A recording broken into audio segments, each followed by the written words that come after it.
Ser o no ser. Se es o no se es. O no sé qué es. Que sea lo que sea, a veces es y a veces no es. ¿Es acaso José José su nombre o es el eco? José, José. En cuyo caso tal vez sería José, José, José, José. Muchas reflexiones hay alrededor del mundo shakespeariano. Shakespeare nos trajo grandes personajes, grandes obras, una cantidad de obras ridículas, ¿verdad? Pero también se dedicó a hacer retratos de grandes en el poder. Enrique V, Ricardo III, Julio César, Cleopatra. Se dedicó a ver el poder con lupa, maestro. Y de esto vamos a hablar el día de hoy en Mira quién manda. Los personajes políticos en Shakespeare. Así que vamos ahí.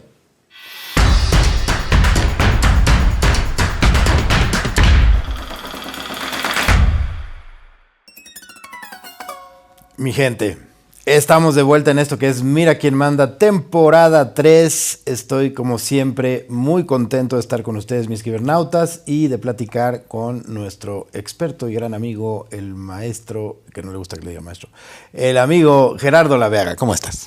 Encantado de estar contigo, con las cibernautas y los cibernautas, Gus, y con todos los demás que nos acompañan. Sí, porque ya nos enteramos que tenemos fans fuera de Kibernews. Así que, oigan, pues el día de hoy se nos antoja hablar de un tema que a mí me emocionó mucho como estudiante de teatro en su momento y de literatura dramática, que es hablar de los líderes políticos en Shakespeare.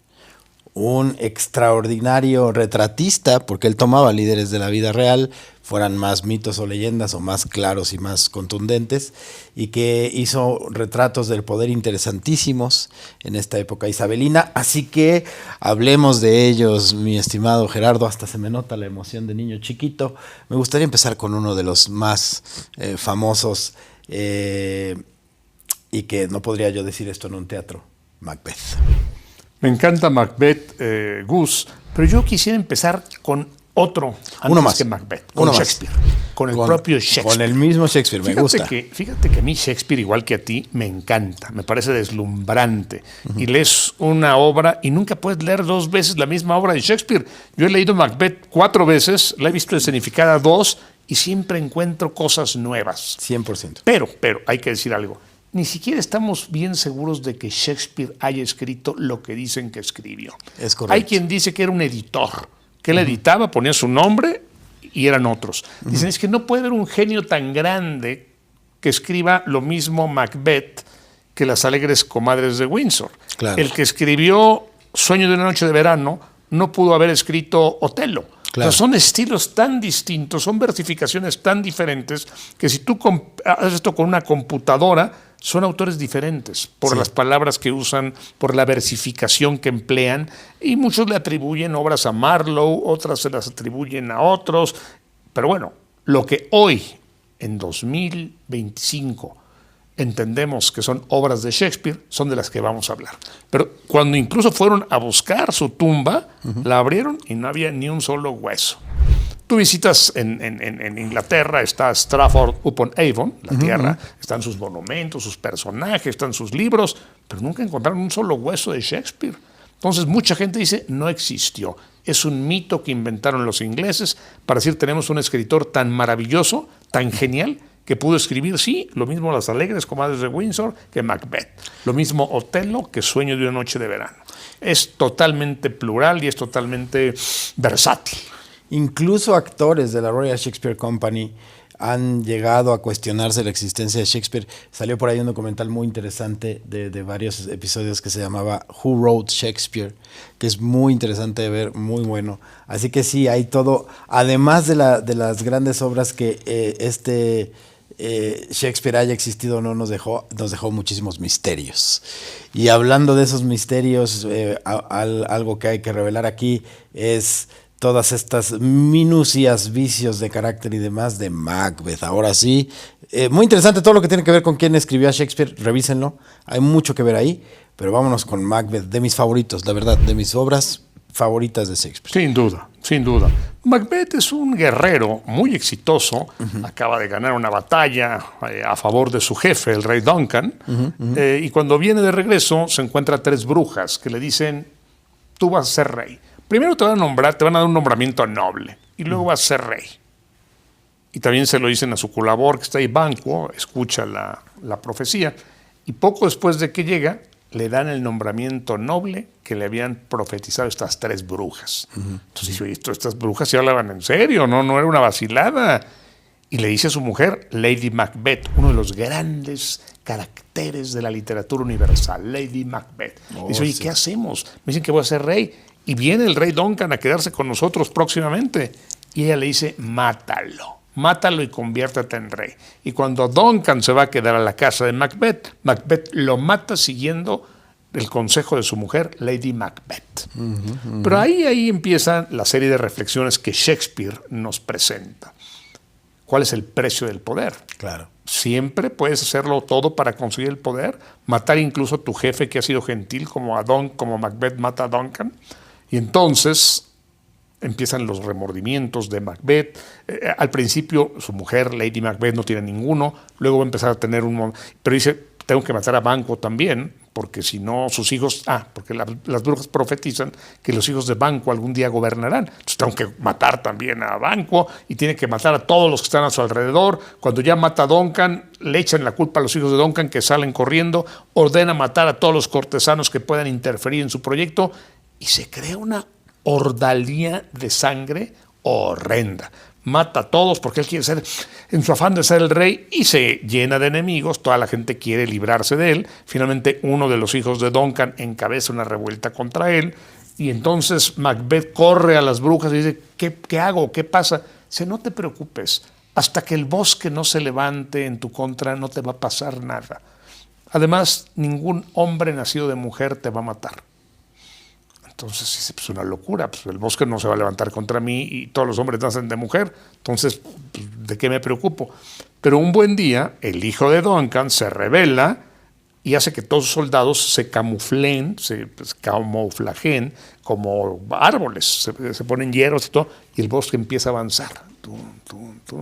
Y cuando ya está la batalla, él se va a enfrentar a sus enemigos y alguno de ellos, antes de enfrentarlo, le dice, quiero que sepas que yo no nací de mujer porque a mi madre se adelantó, le abrieron y salí en cesárea, no nací como tal. Es un juego de palabras. Claro. Entonces el pobre Macbeth se aturde, se angustia y se cae muerto. La mujer le acaba contando todo al sacerdote, a Lady Macbeth, y después de esta ordalía de sangre todo vuelve a como estaba y el hijo de Duncan es quien hereda a su padre.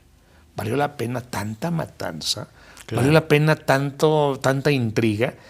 Pero el gran personaje de Macbeth, de la obra de Macbeth es un pobre sujeto que el destino lleva de aquí para allá, de aquí para allá. Un titerito del destino. Pero Lady Macbeth es un personaje. Fíjate, es una mujer que nunca tuvo sexualidad, dicen los analistas. No tuvo hijos, no tiene hijos Macbeth. La señora estaba centrada en tener más poder, más dinero, más prestigio, más influencia. Y sacrificó todo a cambio de eso. A cambio del poder. Y si hay que matar, mata. Y si hay que violar, viola. Y si hay que incendiar, incendia. Pero yo quiero poder. Y que era uno de los grandes análisis que Shakespeare hacía al retratar a estas figuras del poder. Cuestionaba el poder, cuestionaba los límites del poder, cuestionaba el costo del poder. ¿Y qué nos dice hoy Macbeth? Para la gente que busca el poder político, cualquier precio es pagable para conseguir esto. No tener familia, no tener hijos, no querer a nadie, porque ni siquiera quería a su esposo. Sí, no, ni a su esposo. ¿Vale la pena a cambio de tener un ratito poder sobre los demás? ¿Tanta sangre? ¿Tanta destrucción? No lo sé, pero es la reflexión a la que nos invita Shakespeare. Es correcto. Si no, a estas alturas del partido, ustedes no han visto Macbeth, no han leído Macbeth, ya vieron el nivel de chisme que se están perdiendo. Porque además, cuando está así, es que claro, cuando está bien montada la escena del bosque caminando, es extraordinario. Es una cosa que de verdad tienen que ver. Yo tuve un gran maestro en la universidad, en la UNAM, José Luis Ibáñez, que era un experto en Shakespeare, una autoridad en Shakespeare en México. Y yo creo que él me contagió el amor por Shakespeare. Y como te mencionaba justo antes de empezar a hablar de Macbeth, En el teatro hay una tradición bastante extraña. Los actores en general tenemos tradiciones extrañas. Sabemos el origen, el de mucha mierda, que tenía que ver con las óperas en el siglo XIX, que si había mucha mierda era porque había sido un éxito, porque ahí habían estado todas las carrozas y todos los caballos, y se sigue diciendo mucha mierda en el show. Pero hay una regla muy importante. Se supone que no debes decir Macbeth en el teatro. Si tú estás en el teatro y no estás montando Macbeth, en ningún momento debes mencionar la palabra Macbeth. Parece ser que tiene que ver con que en la escena, en algún momento, en alguna escenificación de Macbeth, se ve la muerte de niños o algo pasa, que los actores se compraron esta tradición de que hay una maldición si dices Macbeth en el teatro y no estás representando Macbeth.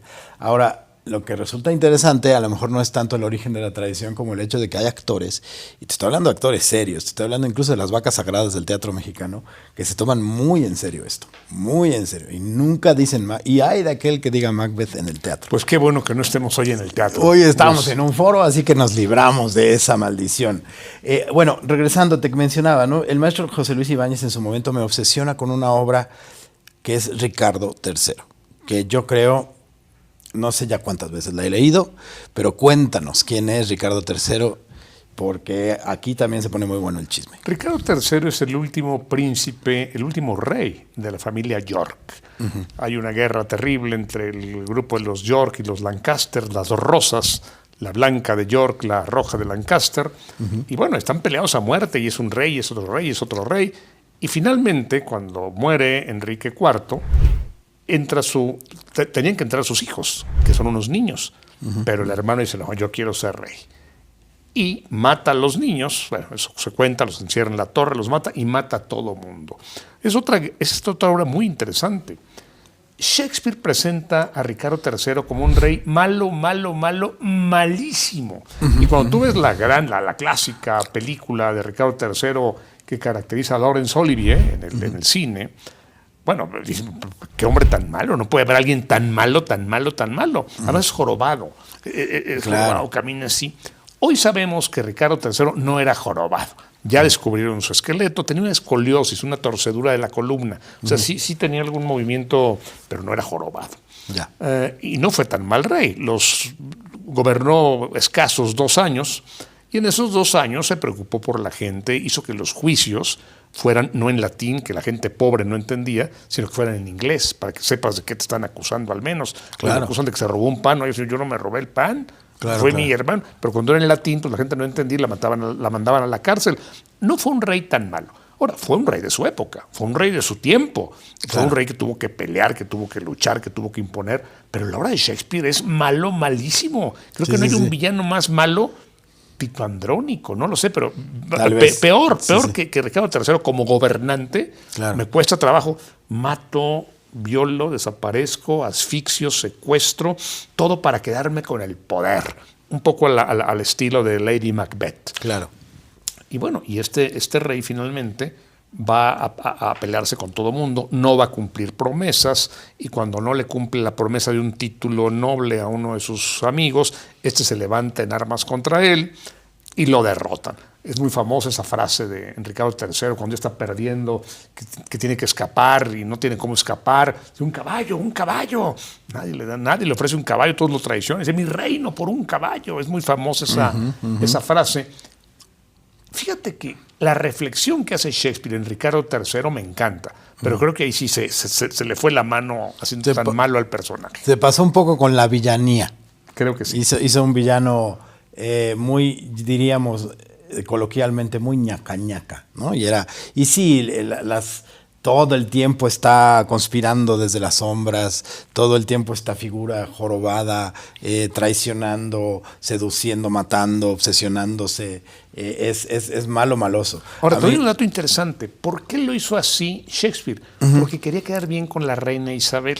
Claro. Recuerda que el que derrota finalmente a Ricardo III es el que va a ser después Enrique VII, abuelo de la reina Isabel. Ya. Enrique VII, padre de Enrique VIII y abuelo de la reina Isabel, es el que derrota a Ricardo III. Entonces había que justificar por qué llegó al trono Enrique VII, porque echó del poder a un malo.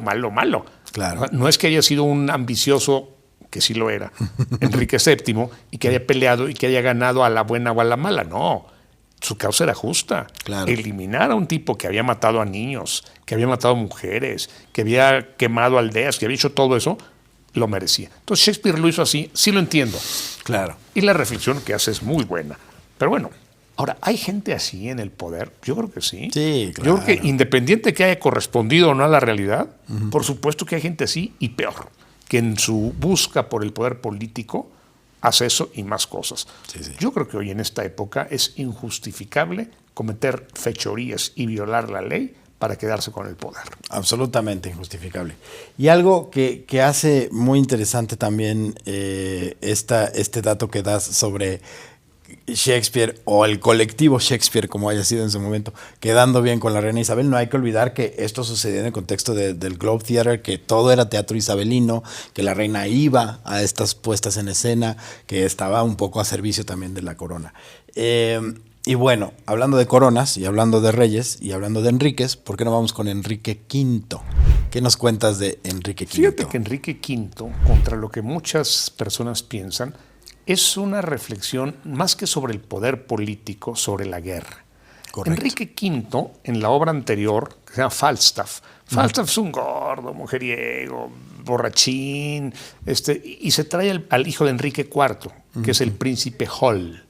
Y al príncipe Hall lo trata bien, jaja, son compañeros de jerga. El papá del príncipe Hall lo llama muchas veces y le dice: hijo, tienes que ser responsable, eres mi heredero. Bueno, es el hermano mayor, pero finalmente va a ser el Hall porque muere el hermano mayor. Yo no quiero que tú estés así, ayúdame, sé tan. Papá, a mí lo que me importa es divertirme, tomar, estar con mujeres. Pero cuando muere Enrique IV, el príncipe Hall se vuelve Enrique V y se olvida de todo, hasta de Falstaff. Dice: mi papel es ser gobernante. Y en ese sentido es una reflexión sobre la responsabilidad política, a lo que vamos a ver muchos años después en El Rey León. Cuando el Rey León vive, está divertido, está jugando, está en la selva, y de pronto dice: espérate, tú eres rey. Y tu obligación no es pasarla bien, tu obligación es gobernar y llevar a tu pueblo a niveles altos. Ese es tu trabajo. Y lo mismo que le pasa al Rey León, que después de un periodo de Hakuna Matata está perdido, bueno, lo mismo le pasa al príncipe Hall, y es Enrique V. Y dice: mi deber es recuperar el terreno en Francia, porque Francia pertenece a Inglaterra. Y el rey y se va a enfrentar en una guerra terrible contra Francia, a la batalla de Agincourt, en que va a pelear, se va a quedar con un poco de Francia. Y Enrique V representa el sentido de la guerra. ¿Vale la pena la guerra o no? Esa es la reflexión de Shakespeare en Enrique V, más que la responsabilidad política. El tema es la guerra. Y en periodos donde la guerra justa, por ejemplo, se ha visto bien, Enrique V es una obra que se mira con gran entusiasmo. Hoy, Enrique V me parece un poco fuera de tiempo. ¿Cómo se llama este actor? Timothée Chalamet. Timothée Chalamet, ajá. Timothée Chalamet, que está ahorita en Netflix en una película que se llama The King, El Rey, justamente sobre Enrique V. Correcto. Pero Kenneth Branagh también actuó como Enrique V. Sí. Y Laurence Olivier también actuó como Enrique V en el cine. Grandes Enrique V, por cierto. Grandes Enrique V. Muy distintos. Digo, muy distintos. Lo has dicho muy bien. No es lo mismo el de Laurence Olivier, yo me quedo con él, que el de Kenneth Branagh, que el de Chalamet. Sí, y completamente de acuerdo, yo me quedo con el de Laurence Olivier también, que gran intérprete de Shakespeare en general, Laurence Olivier. Ahora, en Enrique V, algo que también me resulta muy interesante es desde los diálogos shakespearianos, lo bien retratado que está también el terror de la batalla, la guerra, captura muy bien la esencia, entonces logra cosas fabulosas con Enrique V. Pensaba también en que Shakespeare me resulta interesante la selección de personajes que usa para el retrato del poder, y pienso en Cleopatra, porque la retrata muy bien en Cleopatra y Antony, como por qué selecciona a Cleopatra para hablar desde ese ángulo del poder, ¿no? Bueno, a Julio César y Cleopatra, porque la obra así se llama, originalmente se llama Antony and Cleopatra, ¿no? Exacto. No nada más trata de Julio César. Hay una obra que le dedica a César. A César. Que se llama Julio César. Julio César. Y hay otro que es Antonio y Cleopatra. Antonio y Cleopatra, exactamente. ¿Por qué crees que Shakespeare decide ver a ambos lados? Porque puede haberse quedado con Julio César nada más. Bueno, Antonio es un personaje trágico. Es el personaje que renuncia al poder a cambio del placer sensual. 100%. ¿Sabes qué? A mí no me estén molestando. Yo ya gané, ya vengué a César, ya acabé con Bruto, con Casio, que mataron a César. Pues déjenme pasarla bien ahora. Y se va a Egipto con su novia, Cleopatra, y ella está muy contenta. Algo que no ocurre con Augusto. Claro. Augusto quiere el poder.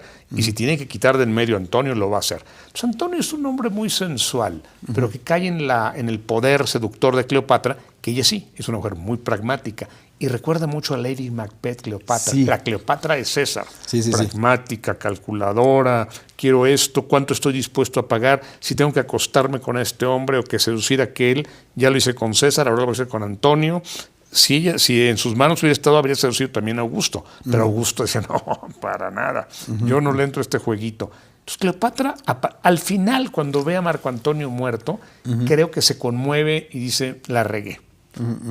De hecho, traiciona a Antonio para quedar bien con Augusto. Cuando se van a enfrentar en Actium, y van las dos flotas, Cleopatra dice, vámonos, yo no quiero que vayan a acusar a mí de haber peleado con Augusto, porque se da cuenta que no puede ganar, entonces no voy a causarle ni una baja más. Entonces se retira con toda su flota y deja a Antonio solo. Sí. Antonio se va a clavar la espada y finalmente la Cleopatra de Shakespeare es que es esa pragmática, calculadora, casi miserable. Al final, cuando ve a su amante muerto, dice, la regué. Entonces es el contraste entre el sentido del poder. El poder por todo y con todo, o el que dice, ¿sabes qué? Más que el poder, vale la pena pasarla bien. ¿Cuánto vamos a vivir tú y yo? Pues no lo sabemos. ¿Vale la pena dedicar nuestras vidas a tener más poder y poder y poder? ¿O no? Marco Antonio dice, no. Cleopatra dice sí y al final dice me equivoqué. Y al final se arrepiente. Entonces, por eso es muy afortunada el equilibrio. El equilibrio y el trato. Y antes de esta obra habría que hablar de César. De César, porque Julio César es el hombre que tiene todo el poder, que tiene toda la simpatía del pueblo y los senadores dicen, este cuate quiere ser dictador, este cuate quiere ser rey. Y se alían todos ellos para matarlo. Y fíjate que es muy interesante en Shakespeare, la obra de Julio César, porque lo que retrata es las coaliciones. ¿Con quién te unes? ¿Con quién vas? ¿Me acompañas? ¿No me acompañas? Y los dos personajes más interesantes son Bruto y Casio. Bruto es el intelectual. Casio es el hombre de acción. Los dos van a acabar matando a César, traicionando a César. Pero uno por razones intelectuales y otro por razones de poder. Bueno, y aquí un personaje que sale muy mal parado en César es el Parlamento, porque son senadores muy sonsos, que no saben qué hacer, se contradicen, vienen, van. Y finalmente los dos, que a mí me parecen las dos figuras más importantes después de César en César salen y lo matan rápidamente. Marco Antonio lo defiende, pero el intelectual Bruto y el hombre de acción Casio, me parece que son las dos grandes figuras en esta obra. Y que algo que me resulta muy interesante con cómo Shakespeare se aproxima al poder es que siempre lo va a hacer, o casi siempre lo va a hacer desde un ángulo crítico, que siempre va a buscar cuestionarlo, cuestionar si el fin justifica, cuestionar si el poder corrompe, ver a los personajes arrepentirse al final, tanto Cleopatra como Lady Macbeth, ambas teniendo muchos paralelismos, como bien mencionabas, al final caen en este arrepentimiento, la una confesando y el otro con su amante muerto. En todos los casos, Shakespeare está poniendo sobre la mesa el tema del poder a discutir, lo cual también en esa época es bastante revolucionario. Claro, ¿no? Claro. Una época en la que el poder era básicamente incuestionable, en la que la monarquía era absoluta, en que como bien mencionas, incluso estos reyes como Ricardo III, que era un rey de su época y que esto implicaba un salvajismo, implicaba muchas otras cosas. Shakespeare dice, ¿sí? Y se cura en salud, porque nunca habla de la reina actual, o quizá la obra más cercana es Enrique VIII, que es el papá de la reina actual, pero generalmente él se va mucho tiempo atrás. El rey Juan, por ejemplo, 1215, la Carta Magna, se va con el rey Juan, o con Enrique IV, la primera parte, la segunda parte de Enrique IV, o con Enrique V, personas que ya murieron hace mucho tiempo. Y, por ejemplo, cuando quiere hacer comentarios sobre y quiere retratar a la corte y las intrigas cortesanas, pinta no a Inglaterra, a Dinamarca, con Hamlet, el príncipe de Dinamarca. Claro. El hombre que sabe que su padre fue asesinado por su tío y que su tío se está acostando con su mamá, y dice, tengo que matarlo, tengo que vengarme de él. Pero eso pasa en Dinamarca. Entonces él se curaba en salud. Entonces él le dice, oiga, está hablando... No, yo no estoy hablando de usted. Estoy hablando de un rey que vivió hace 200 años, o de un rey de Dinamarca, no de Inglaterra. O estoy hablando del rey que su abuelo derrotó y mire cómo era maloso. Claro. Exacto. Yo no quiero problemas en la actualidad. Claro. Si pudiéramos, ya se nos empieza a acabar otra vez el tiempo y me desespera porque siento que te podríamos estar aquí hablando horas. Es siempre apasionante escucharte y aprender de ti. Pero si tuviéramos que resumir, ¿cómo Shakespeare analizaba, criticaba, regulaba incluso el poder político en sus obras? ¿Cuáles serían tus conclusiones? Que él nos invita a una reflexión. Shakespeare no tenía una visión política concreta, salvo apoyar a su jefa, la reina Isabel, su protectora, Claro. y luego al rey Jacobo, que también le tocó, proteger a esos dos, hablar bien de los dos. Era su única... Y que me dejen hacer mi teatro. Exacto. Él hace el teatro El Globo, que ahora han reconstruido en Londres. Sí, Al ladito eso de la escuché. Tate Modern, hicieron El Globo. No es exactamente donde estaba, pero es igualito a como estaba. Era la réplica, ¿verdad? Es La réplica, exacta. no en el lugar donde estaba, la pusieron un poco a una distancia diferente, pero finalmente es igualito como está y puedes ver las escenografías y puedes entrar y te sientes como una persona que estaba sentada en esa época viendo la representación en el teatro. Entonces Shakespeare quería hacer teatro, él era un hombre de teatro, no era un hombre de poder. Pero captó con una inteligencia, con una sensibilidad, con un genio el poder político, creo que como nadie. Decía T.S. Eliot, solo hay dos grandes escritores en la historia, Shakespeare y Dante. Yo diría Dante y Shakespeare, pero en ese orden. a mí me gusta más Dante, pero el número 2 sin duda es Shakespeare. Sí. O sea, yo diría Dante y Shakespeare. T.S. Eliot decía Shakespeare y Dante.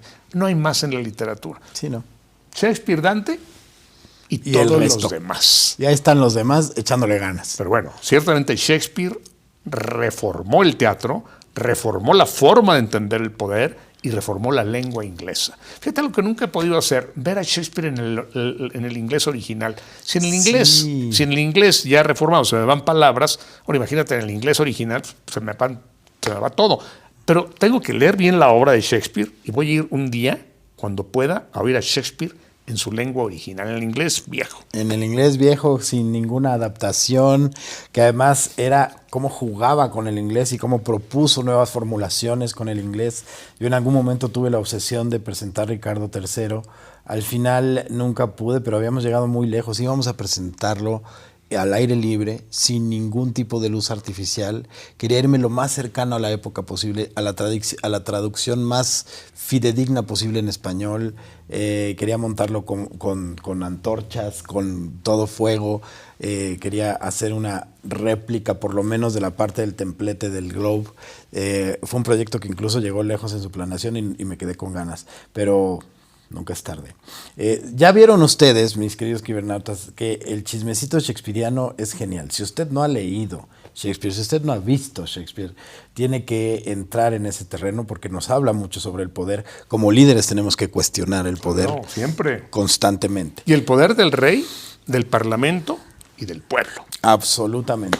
¿Algo más que quieras comentar, mi estimado Gerardo? Para que lean a despedirnos? Shakespeare. Que las quibernautas y los quibernautas lean a Shakespeare.